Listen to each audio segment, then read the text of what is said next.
Hello everyone, it's William Bevins again, and I'd like to tell you a story about knowing the language of a country that you're going to visit or you live in. I've had two experiences with this.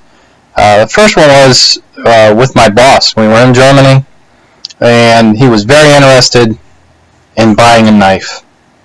So he walks up to the counter and looks at the knife and points at it and looks at the guy behind the counter and says, how much is this? And the person behind the counter just said, "Nix verstehen." German means I don't understand. So he points again and he keeps saying, "Hey, how much? Nix verstehen. And one more time he points, this, how much? Nix verstehen. So, he turns to me and goes, you speak a little German. Find out how much that knife is. So I walk up to the counter and say, "Entschuldigung, wie viel kostet das?" How much is this? And in perfect English, turns around and goes, "Oh, that would be 19 marks. And my boss got so upset and stormed out, and I turned to him and I said, if you speak English, why didn't you answer him in English?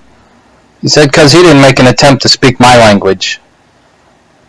So that was the first one.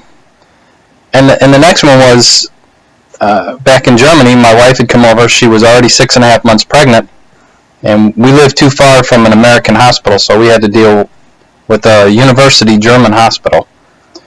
And we go into the hospital. Everything was great. All her checkups. They did ultrasounds every time she went in.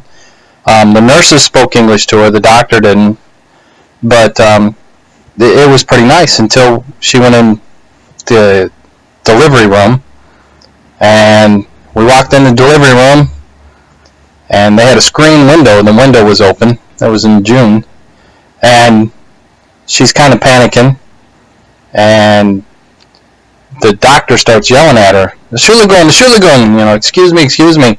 I don't remember the word for push, but she said, "What the hell is he saying? What's he saying?" I said, "I think he wants you to push." So after the delivery, and she's in the room, they bring our son in and speak to her in German the whole time, leave our son, come back, take our son back out. And, she calls me and says, "No, they won't speak English to me." So I go in and the nurse comes in and I say, "Entschuldigung, sprechen Sie English bitte?" In German, she says, "Ja, ich spreche ein bisschen English," which means I speak a little English. And I said, "Bitte, English." And she goes, "Yes, we have to take 9 years of English in school, but I don't speak very well." I thought she spoke pretty good. And I said, my wife doesn't speak German. Will you speak to her in English? And she goes, "She must speak my language for me to speak hers." So the Germans are kind of that way. I ran into that in France and in Austria. So my suggestion to everyone, before you go visit another country or go to live in another country, know the basics. Learn to ask where something is or how to find something, how much something costs, the words please and thank you, and try to learn their customs, because it will go a long way in communicating with you. I had a great time in Germany. My wife refused. Even our daughter learned the language. So once again, I recommend that you go through and do that, and it will be very helpful. Thank you for your time. I look forward to seeing you again. Have a great day. Bye.